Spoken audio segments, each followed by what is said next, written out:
আসসালামু আলাইকুম। এই যে মাটির ঘরটা যে দেখতেছেন, এটা শুধু একটা মাটির ঘর নয়, এটা হলো একটা মসজিদ।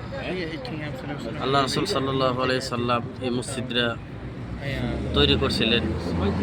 আজকে 1400 বছরের আগের এই ঘরটা, মসজিদটা আল্লাহ রাসূল শুধু পাথর দিয়ে তৈরি করছিল।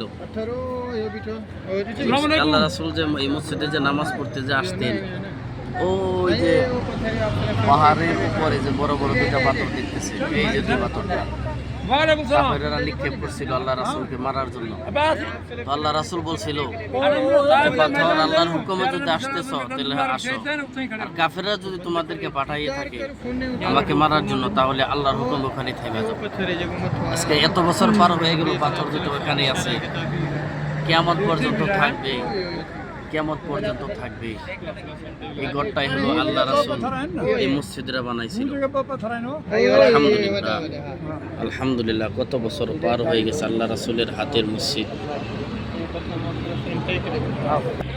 আর এই মাটির দেওয়াল যে দেখতেছেন, মাটি দিয়ে বাউন্ডারি বানানো হয়েছে, পাথর দিয়ে নিছে। এটাই ছিল কাফেরদের বাড়ি, কাফেরদের বাড়ির বাউন্ডারি।